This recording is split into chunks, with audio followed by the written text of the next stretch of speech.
이제 청년부 설문지 안에서 저희가 이제 질문을 했어요. 당신은 결혼을 약속하지 않은 커플의 동거에 대해서 어떻게 생각하십니까?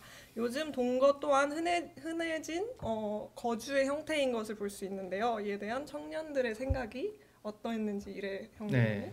그래서 청년들의 답변은 동거를 찬성하는 의견이 20%, 반대가 70%, 잘 모르겠는 게 10% 정도로 나왔는데 이제 동거를 찬성하는 의견들 중에서는 서로 합의하에는 상관없고 두 사람의 일이기 때문에 정죄해서는 안 된다. 꼭 나쁘다고 생각하진 않는다. 결혼을 약속한 커플이라면 상관없다. 동거보다 이혼을 더 부정적으로 생각하기 때문에 나쁘다고 생각하지 않는다라는 의견이 있었고, 동거를 반대하는 의견은 결혼 약속의 여부에 상관없이 모든 일이 계획대로 명확하게 되지 않기 때문에 결혼 전에 동거하는 것은 부적절하다. 또 이기적인 선택이다. 사랑하는 사이이기 때문에 위험 부담이 큰 행동이다. 책임을 회피하는 행동이다. 라는 그런 반대 의견들이 있었는데요. 이제 요 답변에 대해서 전도사님들 생각을 한번 좀 들어보도록 하겠습니다. 우리 주보라 전도사님 먼저. 네, 저도 이 질문을 좀 청년들에게 던져보고 싶어요. 그럼 미리 같이 살면 그 사람에 대해 다 알까요? 알게 되지 않을까요? 그러면 우리 엄마 아빠가 싸울 일은 없죠. 너무 좋은 질문이다. 네. 진짜. 그리고 미리 같이 살아본다고 다 맞춰지고 서로 다 알 수 있는 것이 아니기 때문에 그거에 대해서 생각해 보면 좋겠고요.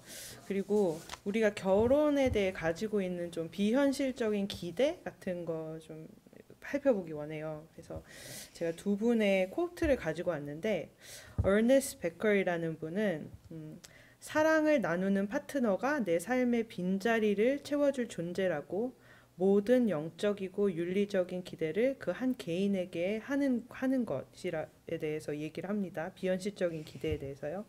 그건 마치 사랑하는 사람이 나를 구원해주는 내 모든 거를 채워주는 그런 사람, 막 perfect one을 찾는 거예요. 그러다 보니까 아마 이거는 fear of the unknown, 잘 모르니까 그런 완벽한 사람이었으면 좋겠고 그런 걸 다 좀 미리 동거하면서 알아가면 어떨까 하는 그런 좀 질문에서 나오는 걸 텐데, 그렇게 막 모든 게 완벽해서 전혀 부딪히지 않고 이런 사람을 기대하는 거는 현실적이지 않은, 사실 저희는 다 죄인이고 죄인과 죄인이 만나서 그 부딪혀 나가는 것이 결혼 생활이기 때문에 네, 그런 우리의 기대, 우리의 expectation, 동거에 대한 expectation도 좀 살펴보면 좋을 것 같아요. 일단은 그 동거에 대해서 이제 사실은 제가 아직도 기억나는 게 그냥 제가 초등학교 때 그때 당시에 한국 사회를 생각해 보면 결혼 전에 뭐 혼전 성관계도 그렇고 또는 뭐 이렇게 동거에 대해서도 이제 굉장히 사회적으로 또 문화적으로도 굉장히 반대하는 그런 어떤 입장이 대부분이었던 것 같아요. 근데 이제 지금 이제 21세기를 살아가고 또 이제 현대 사회를 가고 있는 우리 사회, 우리 문화, 특히 이제 북미권 안에는 이 동거라는 것 자체가 굉장히 흔한 일이 되고 또 이제 너무나도 아무렇지도 않은 일이 되어져 버린, 이제 그러다 보니까 결국은 우리 청년들도 이런 문화와 이런 사회 안에 있다 보니까 동거를 생각할 때 어떤 성경적인 기준으로 바라보는 것이 아니라 이제 계속 문화와 그런 어떤 사회적인 어떤 흐름으로 이렇게 보게 되는 게 큰 것 같아요. 근데 이제 또 여기서 한 번 더 얘기하고 싶은 것은 우리가 이런 부분을 바라볼 때는 언제나 성경이라는 렌즈를 통해서 바라봐야 하는 것 같아요. 그러니까 아까 혼전 순결도 마찬가지고. 근데 이제 이 동거에 대해서 우리가 생각할 때 우리 정말 주보라 전사님께서 얘기해 주신 것처럼 우리는 동거를 하는 이유가 뭐 성관계도 그렇고 먼저 해보면은 이 사람에 대해서 perfectly 알 것 같고 먼저 살아보면 이 사람이 정말 누군지 알 것 같고 다 그렇다고 생각하지만 우리 주보라 전사님도 동의하실지 모르겠지만 동의하실 것 같아요. 결혼해도요 잘 몰라요. 그냥 연애 관계 할 때는 뭔가 이 사람이 이런 사람이구나 생각했지만 결혼해서는 이런 사람이었어. 막 이런 경우도 될것 같은데. 장모님 보고 계시죠? 이런 사람이었어? 그죠. 그런 톤이죠. 이런 사람이었구나. 와, 막 이런 느낌이거든요. 너무 근데 제가 여기서 무슨 말 하고 싶냐면 동거를 한다고 해도 정말 모른다라는 거예요. 그러니까 우리는 사람을 완벽하게 알 수 없어요. 그리고 우리가 중요한 건 내가 이 사람을 먼저 안 다음에 결혼을 해야지. 이거는 굉장히 이기적인 마음인 것 같아요. 그러니까 성경적인 마음은 아닙니다. 그러니까 성경적인 사랑은 언제나 이제 희생이 바탕으로 되어 있는 건데 사실 결혼 관계도 마찬가지라고 생각이 들어요. 이제 결혼 관계 안에서도 분명한 희생이 필요해요. 그러니까 결혼의 언약서를 우리가 서로 나눌 때도 내가 당신이 아플 때나 슬플 때나 죽을 때까지 내가 사랑할게 이렇게 고백한다는 것은 그 안에 내가 당신을 위해서 나의 것을 희생하겠습니다라는 거거든요. 근데 결혼을 하면 실제적으로 나의 것을 희생할 때가 많아요. 희생 많이 하신 분. 그리고 거기다가 애가 생기잖아요. 그럼 더 희생할 게 많은데 근데 저는 그게 사랑이라 생각해요. 사랑하면 희생을 할 줄 알아야 된다 생각하고 근데 이제 동거를 먼저 해서 내가 이 사람이 어떤 사람인지 한번 간을 보고 하겠다. 이거는 나의 것을 희생하지 않겠다라는 전제를 깔고 가는 거잖아요. 근데 이제 그렇게 우리가 그런 마인드로 동거를 하고 또 결과적으로 결혼까지 갔을 때 이거는 정말 온 세계적으로 내놓은 그런 어떤 결과물인데 이제 결혼 전에 이 동거를 한 경험이 있는 커플들이 이혼율이 굉장히 높다라는 그런 어떤 그런 리서치를 제가 봤거든요. 이제 그런 어떤 게 있고 또 결혼하기 전에 동거를 했다가 결혼을 하고 그리고 그냥 동거하지 않고 결혼한 그 커플들을 비교해 봤을 때 어떤 커플이 더 행복 지수가 높을까 이거를 조사했을 때 동거를 하지 않고 결혼한 커플이 더 행복 지수가 높다라는 그런 어떤 리서치를 또 봤고요. 그래서 우리가 그냥 생각해 보면 좋을 것 같아요. 결혼을 하기 앞서서 동거를 해야 되는 이유가 이 사람을 정말 내가 잘 알기 위해서라면 그거는 너무 이기적인 마음이 아닌가? 그리고 과연 그게 하나님이 말씀하시는 사랑인가? 그러니까 만약에 결혼을 해서 마음에 들지 않는다. 뭔가 그런 부분들이 나타난다. 근데 거기서는 나의 것을 희생하고 또 언약이라는 그 관계 안에서 우리가 서로 빚어지고 또 맞춰지고 정말 아름다운 그런 이런 다이아몬드로 만들어지는 것 같아요. 그래서 좀 우리가 이런 생각을 좀 하면서 좀 동거에 대해서 좀 생각을 할 필요가 있지 않나? 좀 이런 생각이 좀 듭니다. 감사합니다.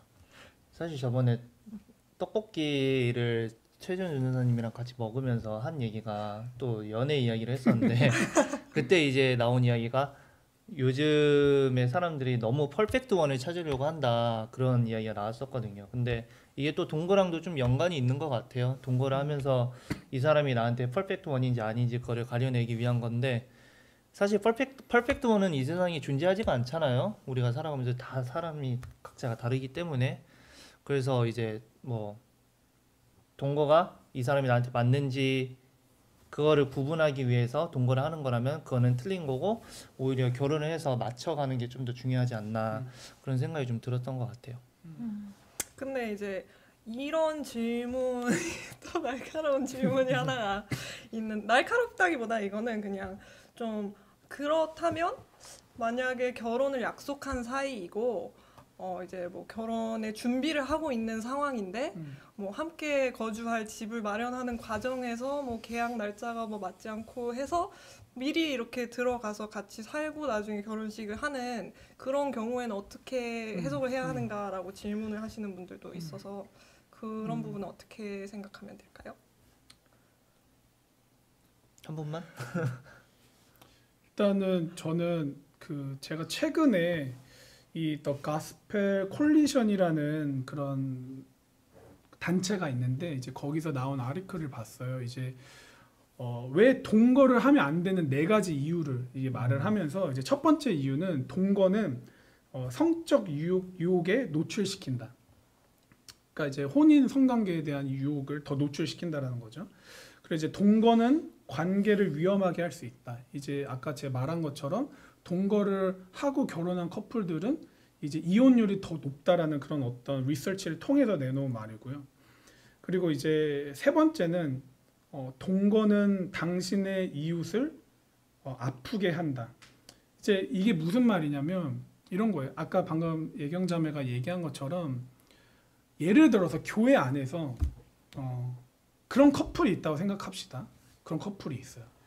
어떤 커플이요? 그러니까 뭐 환경적으로 지금 집을 사놓은 상태예요. 근데 이제 결혼은 약속해 네. 있고 결혼은 약속을 했고 그런데 결혼 날짜가 뭐 다음 달인데 지금 그 집은 사놓은 상태고 우린 결혼했으니까 그냥 뭐 그 집 안에 우리가 들어가도 되는 뭔가 그런 여건이 되어 있는 건데 하지만 둘 다 지금 부모님 집에서 살고 있다고 가정을 해봅시다. 자, 근데 그런 상황 속에서 근데 그 둘이 이렇게 미리 이제 들어갈 수 있는 모든 다 되어 있는 거야. 근데 짐을 막 옮기다가 오늘은 너무 피곤해. 이렇게 되는 거죠. 근데 그런 거죠. 그런 건데 여기서 이제 아리클에서 이 아리클 저자 이제 목사님이 얘기하신 건 무엇이냐면 만약에 내가 정말 예수님을 향한 그런 믿음과 사랑이 있고 또 이런 혼전 순결과 혼전 성관계와 또 이런 동거에 대해서 사실은 구체적으로 성경에서 말하고 있지는 않아요. 근데 이제 우리가 아까 얘기한 것처럼 동거가 성적 유혹을 노출시킨다면 우리가 정말 하나님을 믿는 사람으로서 내가 정말 혼전 성관계를 갖지 않고 결혼 후에 갖겠다라는 이런 믿음 안에서 그런 자리로 가지 않는 거죠. 그래서 이 둘이 그런 어떤 믿음이 있다라면 미리 들어가지 않고 각자 집에서 살면서 하나님을 경외하기 때문에 충분히 그럴 수 있고 아무도 뭐라고 안 그럴 수 있지만 내가 하나님을 경외하기 때문에 우리는 이것을 반드시 지키겠습니다 하면서 그냥 부모님 집에서 살다가 그냥 들어가는 거예요. 근데 여기서 아까 전에 이게 만약에 그렇지 않고 동거를 해버리면 왜 이웃을 아프게 한다라는 것은 어떤 말이냐면 내가 믿는 사람인 거를 다 알고 있는데 공동체에서 그 커플이 미리 동거를 하고 있다라는 사실을 알아버려. 들었어요. 그러면은 그 믿는 공동체 안에서는 이런 생각을 할 수 있잖아. 저 사람들 아직 결혼을 안 했는데 아직 진짜 실제적으로 결혼을 하지 않는 관계인데 먼저 동거를 하네. 그러면은 사람들은 자연스럽게 동거하니까 성관계를 가졌겠지. 그러면은 결혼하지 않았는데 성관계를 가지면 혼전 성관계인데 그럼 이건 하나님 앞에 죄인데 그러면은 결과적으로는 공동체 안에 어떻게 보면은 영향을 그렇게 주는 거거든요. 그러니까 그걸로 시험을 받는 사람들도 있을 거고. 그러니까 이게 결과적으로는 이게 우리의 그런 선택을 통해서 또 공동체를 또 시험에 빠뜨릴 수 있다. 그러니까 우리가 정말 하나님 앞에 아름다운 관계를 맺기 위해서는 기다릴 줄도 알고 또 하나님을 경외하는 마음으로 우리가 기다릴 수 있는 거거든요. 그래서 저는 좀 그렇게 생각을 해요. 그래서 사실은 예전에 한번 그런 경우가 있었던 것 같아요. 좀 제가 아는 지인이 이제 다른 교회에 이렇게 다니는데 이제 제가 전도사인 걸 알고 자기 공동체 안에 똑같은 케이스로 결혼을 하지 않았는데 먼저 동거를 하는 이런 관계가 있는데 좀 그런 걸로 인해서 공동체가 실제적으로 시험을 받는 거죠.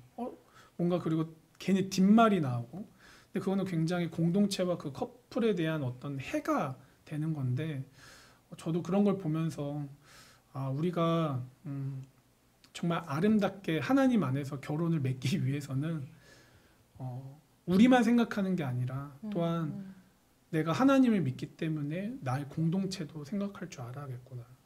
좀 그런 좀 생각을 나누고 싶습니다.